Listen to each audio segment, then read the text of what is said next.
On continue donc le travail aujourd'hui, après la fin de ce Solex 3008, sur le fignolage de la 103 Land, donc qui doit être livré en fin de semaine.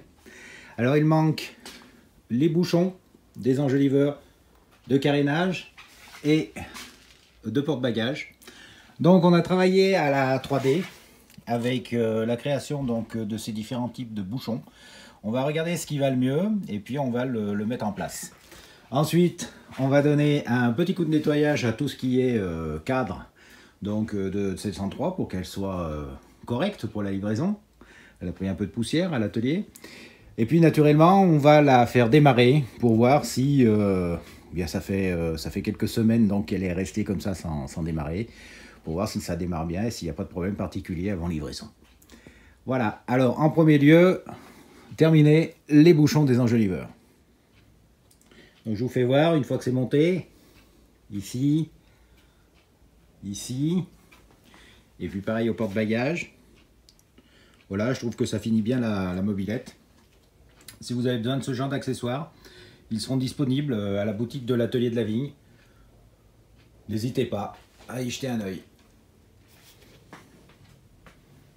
Bon, on a fait briller cette 103 Land.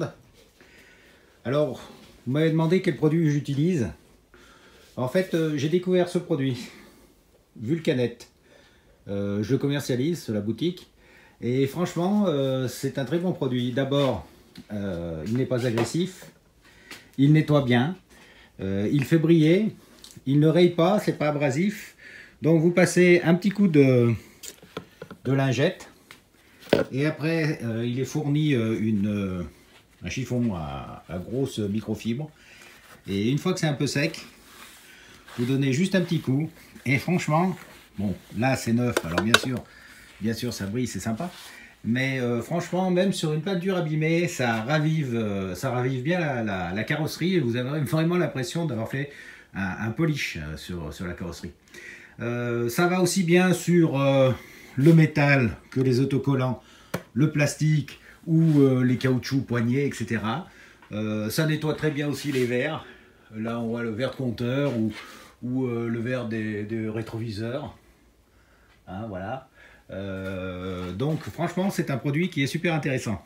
En plus, l'avantage, c'est qu'une fois que vous avez nettoyé votre cyclo, avec la lingette qui vous reste, vous pouvez même nettoyer les jantes. Ça permet d'utiliser la fin de la lingette et puis d'avoir des jantes impeccables. D'ailleurs, là, on va leur donner un petit coup avec ce qui me reste de produit. Ça, vous pourrez voir effectivement ce que ça donne. Ça marche aussi, bien sûr, sur les chromes, hein, sans souci. Voilà pour les jantes. Donc, la lingette à la fin est très sale. Et vous voyez, la jante revient très bien à l'avant comme à l'arrière. C'est très rapide. Franchement, c'est un produit super efficace. En plus, quand vous passez, comme nous, des heures à restaurer un cyclomoteur, une moto, vous n'avez vraiment pas envie à la fin de passer encore des heures à faire briller ce qui est naturellement restauré, entre guillemets. Et donc vraiment, ça, c'est le Vulcanet, c'est un bon compromis entre une belle présentation, bien sûr, finale pour le client, pour la présentation vidéo, bien sûr, ça c'est important, mais également un nettoyage très rapide et très efficace. Pareil d'ailleurs pour les cyclos, vous verrez, je vous ferai cette 103 avec ce produit quand j'aurai reçu le câble de compteur et qu'elle sera terminée. Et franchement, même sur les cyclos anciens, ça revient très bien. Donc voilà, nettoyage, peaufinage. Maintenant, je vais la redescendre et je vais essayer de la refaire démarrer pour voir si tout fonctionne bien. Gonfler les pneus et puis c'est pareil, elle sera prête pour la livraison. Une fois que le réservoir a pu remplir le carburateur, elle a démarré du deuxième coup de pédale. Donc elle tourne bien. Phare avant ok. Phare arrière ok.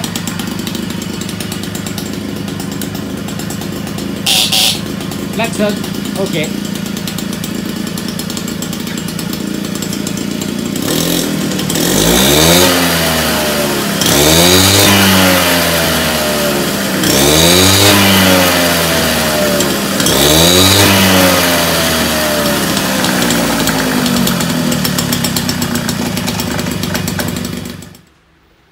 Donc petite présentation de 703 Land.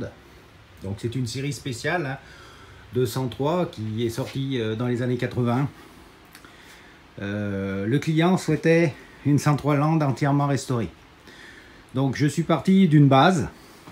Je vous mettrai donc les photos de la base de départ. Et je dois avouer que pour en arriver là, il y a plusieurs centaines d'heures de travail. Des heures de travail déjà pour tout démonter, tout remettre à neuf et dans cet état. Et puis aussi pas mal d'heures pour retrouver les pièces un petit peu spécifiques, ou en tout cas le plus proche possible de l'origine.